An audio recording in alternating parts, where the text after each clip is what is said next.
अस्सलाम वालेकुम, welcome to the fresh episode of the tech show. वैसे मैं नोटिस कर रहा था कि आज हमारा 419 यानी कि 490वां एपिसोड है, तो इसे खुशी के अंदर लाइक लाजमी तौर पर कर दीजिएगा। पहली अपडेट यूट्यूब के बारे में ही आ रही है। तो आप लोगों को पता है कि आजकल यूट्यूब के ऊपर काफ़ी ज़्यादा स्पैम कमेंट्स, काफ़ी ज़्यादा अब्यूसिव लैंग्वेज को यूज़ किया जाता है। लाइक काफ़ी ज़्यादा मिक्स मसाला चल रहा होता है कमेंट्स के अंदर। लोगों को टेलीग्राम के ऊपर लेके जा रहा होता है कि भाई आपका गिव अवे निकला है। इस किस्म के भाई काफ़ी फ्रॉड चल रहे होते हैं। अभी यूट्यूब ने एक नया प्लेटफॉर्म मतलब कि टूल निकाल लिया हुआ है, नीचे उन्होंने सिस्टम इंप्लीमेंट कर दिया हुआ है। जो बोट्स होते हैं उनको काफ़ी ज़्यादा खत्म किया जाएगा। इसके अलावा जो स्पैम कमेंट्स हो रहे होते हैं उनको भी काफ़ी हद तक कंट्रोल करने की कोशिश की जाएगी। और जो अब्यूसिव लैंग्वेजेस को यूज़ किया जा रहा होता था कमेंट्स के अंदर, पहले ही होता था कि आप रिपोर्ट कर सकते थे, कमेंट को डिलीट कर सकते थे। हमारे पास जो ऑप्शन होते हैं उनके अंदर ये होता है कि डिलीट कर दो कमेंट को, या फिर उसको रिपोर्ट कर दो, या फिर उस बंदे को हाइड कर दो, उसका कमेंट सिर्फ उसको नजर आएगा, उसके अलावा किसी को भी नजर नहीं आएगा। लेकिन अब इन्होंने जो पॉलिसी है ना वो काफ़ी ज़्यादा सख्त कर दी हुई है। अब अगर आप लोग किसी को अब्यूज़ करते हो, किसी को मिसलीड करने की कोशिश करते हो, या फिर आप कुछ और काम करते हो, कोई बोट बनकर किसी को कहते हो कि टेलीग्राम के ऊपर आ जाओ भाई आपका ये आईफोन वगैरह निकला हुआ है, तो यूट्यूब वाले अब आपको वार्निंग देंगे। इवन कि अगर आपने अब्यूसिव लैंग्वेज भी यूज़ की ना तो आपको वार्निंग दी जाएगी। अगर आप उसके ऊपर दोबारा वही काम करते हो ना तो फिर आपका जो अकाउंट है ना यूट्यूब का वो डिलीट कर दिया जाएगा। अब आप में भी सोच रहे हो कि फॉर एग्जाम्पल एक यूज़र है, उसका जो अकाउंट है वो डिलीट कर दे तो उससे क्या फ़र्क पड़ेगा। तो उससे फ़र्क बेसिकली ये पड़ेगा कि आप लोगों ने एक चीज़ नोटिस की होगी कि आपके यूट्यूब के होम पेज के ऊपर सिर्फ वही वीडियोज़ आ रही होती हैं जो कि आप लोग देखते हो, उसी किस्म का कंटेंट आ रहा होता है। अगर आपका अकाउंट डिलीट होता है ना यूट्यूब के ऊपर, आपकी जो आईडी है जिससे आप लॉगिन करते हो, तो फिर आपको दोबारा से नई आईडी बनानी पड़ेगी। जब आप नई आईडी बनाओगे तो आपकी जो रिकमेंडेशन है ना फिर वो वाली नहीं होगी, फिर यूट्यूब की मर्जी होगी। फिर दोबारा से आपको जाकर सर्च करके वो कंटेंट देखना पड़ेगा। उसके बाद आहिस्ता आहिस्ता आपकी जो ऑडियंस है वो बिल्ड होगी, आपको दोबारा से वो चैनल सब्सक्राइब करने पड़ेंगे। तो अच्छी चीज़ है, स्पैम्स काफ़ी ज़्यादा बढ़ रहे थे, अब्यूसिव लैंग्वेज भी काफ़ी यूज़ की जाती थी। हमारे अगर हम लोग देखते हैं चैनल के ऊपर इतने ज़्यादा लोग नहीं होते, लेकिन कुछ ऐसे लोग आते हैं जो कि पता नहीं किस गुस्से के अंदर बैठकर वीडियोस को देख रहे होते हैं, तो काफ़ी अब्यूसिव लैंग्वेज को यूज़ करते हैं। तो इस किस्म का जो सिस्टम है उसको इंप्रूव किया जा रहा है, जो कि काफ़ी अच्छी चीज़ है। स्पेशली तौर पर जो बोट्स का सिस्टम है, जो कि टेलीग्राम के ऊपर भाई मेरे यूज़र मुझे स्क्रीनशॉट भेज रहे हैं इंस्टाग्राम के ऊपर कि भाई ये वाला मुझे मैसेज आ रहा है, आपको मैं कैसे पैसे ट्रांसफ़र करूँ। भाई अजीब ही सीन चल रहा होता है। तो अगर आपको टेलीग्राम का कोई इस किस्म का मैसेज आता है, आपका भाई टेलीग्राम के ऊपर है ही नहीं, पहले मैंने डाउनलोड वो की थी, बाद में मैंने डिलीट कर दी। टेलीग्राम भाई हमारी समझ में नहीं आती। बात करें नेक्स्ट अपडेट की, जो कि आ रही है सैमसंग की अपकमिंग फ्लैगशिप लेटेस्ट जो S23 सीरीज उसके बारे में। तो जो सैमसंग गैलेक्सी S23 है ना, ये डिफरेंट इधर उधर डिफरेंट जो पूरे मुल्कों की सर्टिफिकेशन है वहाँ पर लिस्ट हो रहा है। जो स्पेसिफिकेशन सामने आ रही है उनके अंदर ये चीज़ कही जा रही है कि 6.1 इंचेस का एक एमोलेड डिस्प्ले होगा 120 हर्ट्ज के रिफ्रेश रेट के साथ, जो कि एक लाइक नॉर्मल चीज़ है, यही हमें मिलना था डिस्प्ले। इसके अलावा आप लोगों को जो प्रोसेसर मिलेगा उसके बारे में ये चीज़ कही जा रही है, या तो Exynos 2300 का मिलेगा, या फिर स्नैपड्रैगन 8 जो Gen 2 है वो वाला प्रोसेसर मिलेगा। कैमरा के अंदर 50 मेगापिक्सल का बैक साइड के ऊपर ट्रिपल कैमरा का सेटअप होगा, फ्रंट के ऊपर 12 मेगापिक्सल का सेल्फी कैमरा होगा। और एक चीज़ ये कही जा रही है कि इस दफ़ा में 8K 30 FPS का ऑप्शन भी मिलेगा, जो कि कैमरा के अंदर आप लोगों को वीडियो के रिलेटेड होगा।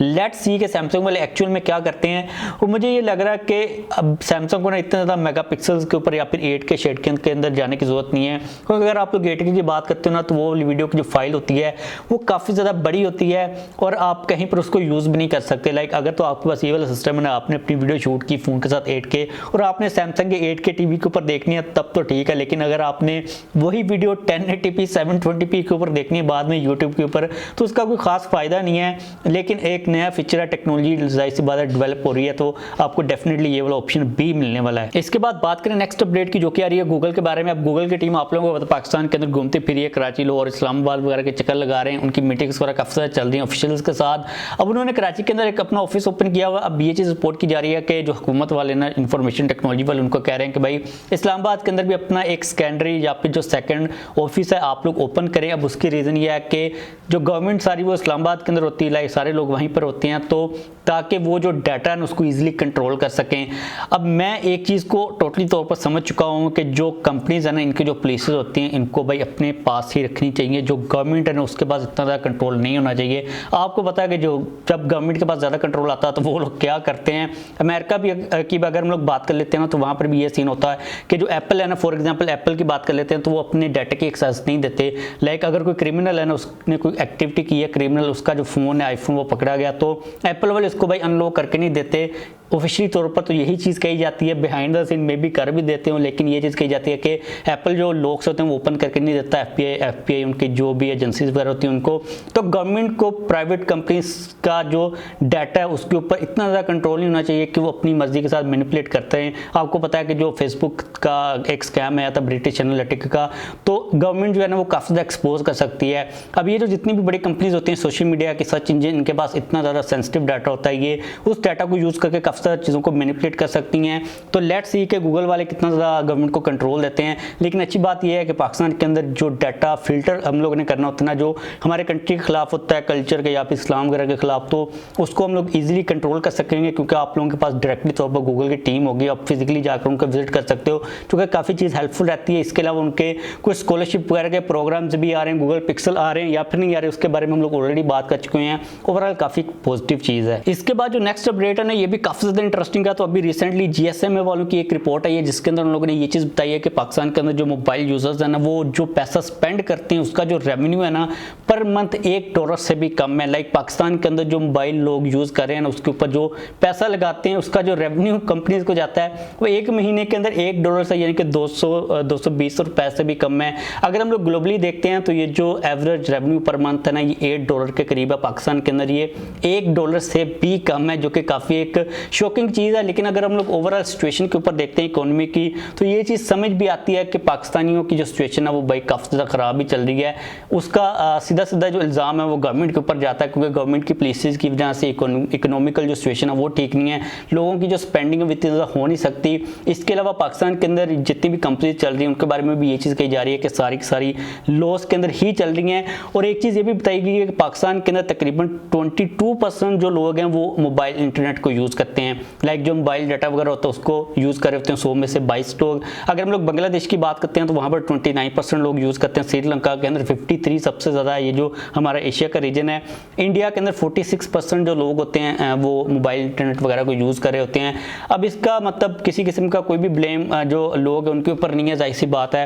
पाकिस्तान के अंदर सिचुएशन ऐसे ही चल रही हैं कि लोग भी क्या कर सकते हैं। इन्फ्लेशन का जो लेवल है आप लोगों के सामने है, तो अगर गवर्नमेंट अपने आप को ठीक नहीं करेगी तो जाहिर सी बात है कंपनीज के लिए बिजनेस का करना काफ़ी ज़्यादा मुश्किल है। जिसकी वजह से काफ़ी ज़्यादा कंपनीज के बारे में ये चीज़ रिपोर्ट की गई कि वो पाकिस्तान के अंदर से जाने के बारे में सोच रही हैं। काफ़ी ज़्यादा कंपनीज छोड़ के चली भी गई, जो कि हमारे सामने ये सारी चीज़ें।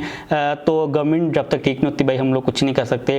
जो हमारे पास रिपोर्ट्स आएंगी वो इस किस्म की ही आएंगी। इसके बाद जो नेक्स्ट अपडेट है ना, ये भी काफ़ी ज़्यादा इंटरेस्टिंग है। तो आप लोगों को पता है कि एप्पल अपने सप्लायर्स को लेकर इतना ज़्यादा ओपन नहीं होता। जब भी कोई नया आईफोन आता है तो हमें ये चीज़ का नहीं पता होता कि उसके अंदर जो पार्ट्स लगे हुए हैं वो किस कंपनी के हैं, जो बैटरी वो किस कंपनी ने प्रोवाइड की, डिस्प्ले किस कंपनी ने प्रोवाइड किया, या फिर कैमरा के जो सेंसर्स हैं वो कहाँ से एप्पल ने लिए हैं। लाइक काफ़ी ज़्यादा उन लोगों ने पाबंदियाँ वगैरह लगाई हुई होती हैं। लेकिन अभी रिसेंटली एप्पल के जो कैमरा के सप्लायर्स हैं ना वो सामने आ चुके हैं। बेसिकली एक ही बड़ा सप्लायर है जो कि सोनी, क्योंकि अभी रिसेंटली एक पिक्चर सामने है जिसके अंदर हम लोग देख सकते हैं कि टिम कुक है, डिस्कशन वगैरह करा, नीचे आईफोन्स पड़े हुए और साथ में जो इंपॉर्टेंट बंदा ना वो सोनी का CEO है, विच मीन्स कि एप्पल जो है ना सोनी से कैमरास को लेता है। अब हम लोगों को ये चीज़ का ऑलरेडी पता था, हम लोग लीक्स के थ्रू ये चीज़ को जानते थे, लेकिन एप्पल ने कभी ऑफिशियली तौर पे इस चीज़ को कंफर्म नहीं किया था, उन्होंने माना नहीं था। लेकिन अब ये जो ओपन पिक्चर सामने है जिसके अंदर अपकमिंग वो एक लेंस के ऊपर काम करें, जो कि मे बी आईफोन 15 सीरीज के अंदर आएगा, जिसके अंदर हम लोग देख सकते हैं कि भाई ये सोनी ही कंपनी है जिससे एप्पल अपने कैमरास को ले रहा होता है। मतलब अब हम लोग आराम से मर सकते हैं। Now I can die in peace जो मीम होता है वही मेरे माइंड के अंदर आ रहा है। इसके अलावा अगर हम लोग एप्पल के कुछ दूसरे सप्लायर्स की बात करते हैं तो डिस्प्लेज आप लोगों को पता है कि सैमसंग से सबसे ज़्यादा लेता है जो प्रो वाले फ़ोन होते हैं। अगर हम लोग आईफोन 14 प्रो या भी प्रो मैक्स की बात करते हैं तो जो सबसे बड़ा सप्लायर है डिस्प्ले का वो सैमसंग है। अगर हम प्रोसेसर की बात करते हैं तो जो TSMC है ताइवान की कंपनी वो बना रही होती है। कॉर्निंग के हमें बैक साइड के ऊपर जो ग्लास पैनल्स हैं वो मिल रहे होते हैं। बैटरी का कोई पता नहीं है। अब ये भी आप लोगों को जो मैंने सप्लाईज बताया ना आईफोन के पार्ट्स के, ये एप्पल ने कंफर्म नहीं किए, ये भी हमें लीक्स के थ्रू ही पता चले हैं। लेकिन जो कैमरा का मामला है ना वो तो एक्सपोज हो चुका है भाई। आपको जो आईफोन के अंदर कैमराज मिल रहे होते हैं वो सोनी के ही होते हैं। इसके बाद बात करें नेक्स्ट अपडेट की जो कि आ रही है स्टारलिंक के बारे में। अब आप लोगों को अगर स्टारलिंक का इंटरनेट यूज करना है, आपको क्या चाहिए, एक पूरा सेटअप चाहिए, डिश चाहिए, साथ में आपको राउटर चाहिए, फिर आप लोग स्टारलिंक को यूज कर सकते हो। पाकिस्तान के अंदर स्टारलिंक अभी तक नहीं है। अगर आपके माइंड के अंदर ये चीज चल रही है कि पाकिस्तान के अंदर स्टारलिंक का क्या बना, तो पाकिस्तान के अंदर ये सीन है कि जो गवर्नमेंट है ना उसने अभी तक जो पॉलिसी है, जो रूल्स एंड रेगुलेशंस है वो तय नहीं किया स्टारलिंक के साथ। स्टारलिंक की जो सैटेलाइट्स हैं पाकिस्तान के ऊपर मतलब स्पेस में फेर रही हैं, तो उसकी अपडेट जैसे कि नहीं आएगी आप लोगों को मैं बता दूंगा। लेकिन अगर आपने फिर भी स्टारलिंक को यूज़ करना है तो आपको डिश लेनी पड़ेगी, साथ में राउटर लेना पड़ेगा। उसके बाद आपके जो वाईफाई के सिग्नल है लैपटॉप के साथ कनेक्ट करेंगे या फिर आपके मोबाइल के साथ कनेक्ट करेंगे। लेकिन अगर हम लोग अपडेट की बात करते हैं तो अपडेट ये है कि फ्यूचर के अंदर जो स्टारलिंक है ना वो डायरेक्टली तौर पर आपके फ़ोन के साथ या फिर आपके लैपटॉप वगैरह के साथ कनेक्ट करेगी। आपको बीच में ये जो डिश और जो राउटर है वो लगाने की जरूरत नहीं पड़ेगी, क्योंकि स्टारलिंक वाले अमेरिका के अंदर रेगुलेशन वगैरह के ऊपर काम कर रहे हैं, इस सिस्टम को डेवलप करने के ऊपर काम कर रहे हैं कि फ्यूचर के अंदर आपकी जो डिवाइसेज है, मोबाइल डिवाइसेज डायरेक्टली तौर पर सैटेलाइट का जो इंटरनेट है वो यूज़ कर सकें। अब इससे पहले अगर हम लोग देखते हैं ना, तो एप्पल ने जो सैटेलाइट कनेक्टिविटी के नाम से हमें फीचर दिया ना, वो भी काफ़ी हद तक यही है। लेकिन जो स्टारलिंक को यहाँ पर एज वो ये है कि उनकी 3500 सैटेलाइट्स ऑलरेडी स्पेस के अंदर मौजूद हैं और उन लोगों ने तकरीबन 7500 यानी कि 7500 के करीब और सैटेलाइट्स को सेंड करना है। उनका जो सैटेलाइट्स का नेटवर्क है वो काफ़ी ज़्यादा है और उनका जो कनेक्शन है वो भी काफ़ी ज़्यादा स्ट्रॉन्ग है, इसलिए वो जो कनेक्शन आप लोगों को प्रोवाइड करेंगे मोबाइल के साथ इंटरनेट का, वो काफ़ी ज़्यादा अच्छा होगा एज़ कम्पेयर टू एप्पल की। अगर हम लोग टेक्नोलॉजी की बात करते हैं, क्योंकि वो थर्ड पार्टी के ऊपर रिलाय कर रहे हैं, स्टारलिंक का भाई अपना ही नेटवर्क है और ये चीज़ कही जा रही है कि आप लोग इनिशियली तौर पर जो वॉइस मैसेज है वो सेंड कर सकेंगे और आप जो वेब ब्राउज़र है वो भी यूज़ कर सकोगे। जो आपको स्पीड मिलेगी वो तकरीबन 18 से 20 Mbps की मिलेगी, जो कि इतनी ज़्यादा नहीं है अगर हम लोग इंटरनेशनल स्टैंडर्ड्स को देखते हैं, लेकिन ये चीज़ इटसेल्फ इतनी ज़्यादा इंपॉर्टेंट है। आप लोगों को पता है कि जो स्टारलिंक वाले अपने फ़ोन के ऊपर भी काम कर रहे हैं, तो अगर उनका जो फ़ोन है वो आता है और उनकी जो सैटेलाइट्स हैं वो तो ऑलरेडी मतलब स्पेस के अंदर मौजूद हैं, तो वो काफ़ी स्ट्रॉन्ग कनेक्शन को डेवलप कर सकते हैं फ्यूचर के अंदर। जाहिर सी बात है कि उन लोगों ने इस चीज़ के ऊपर काम करना ही करना है, क्योंकि अगर आप लोग डिश की बात करते हो, राउटर की बात करते हो, तो उसके अंदर इतनी ज़्यादा उन लोगों के लिए सक्सेस नहीं है। ज़ाहिर है जो प्रोफेशनल्स हैं, जो बिजनेस हैं, वही उसको यूज़ करेंगे, लेकिन जो आम नॉर्मल कंज्यूमर है जिसने मोबाइल के ऊपर इंटरनेट को यूज़ करना होता है, उसके लिए ये चीज़ इंपॉर्टेंट है कि वो सैटेलाइट के साथ डायरेक्टली तौर पर उसको यूज़ कर सके। इस किस्म का जो काम है, जाहिर सी बात है अगर वो न्यूरोलिंक के ऊपर काम कर रहे हैं, दिमाग के अंदर घुसने की कोशिश कर रहे हैं, तो जाहिर सी बात है ये जो सिंपल सा सिस्टम उन लोगों ने इंप्लीमेंट कर ही देना है। लेट्स सी कि एक्चुअल में कब स्टारलिंक का जो इंटरनेट है डायरेक्टली तौर पर किस फ़ोन के साथ सबसे पहले कनेक्ट करता है, क्योंकि एक बीच में रूमर ये भी है कि जो थर्ड पार्टी फ़ोन्स है उनका ऑप्शन में भी ना मिले, स्टारलिंक वाले अपना ही फ़ोन लॉन्च करें, उसी फ़ोन के साथ आप लोग उनका जो सैटेलाइट इंटरनेट है वो यूज़ कर सकें। भाई जो भी हो, कुछ भी करें भाई, लेके तो आएँ, क्योंकि इटसेल्फ ये जो टेक्नोलॉजी काफ़ी इंपॉर्टेंट है। आप लोगों के पास फ़ोन है, आप दुनिया के किसी किनारे के अंदर कोने के ऊपर, पहाड़ के ऊपर चढ़े हो, हर जगह के ऊपर आपको इंटरनेट मिलेगा, तो कनेक्टिविटी काफ़ी ज़्यादा इंप्रूव हो जाएगी।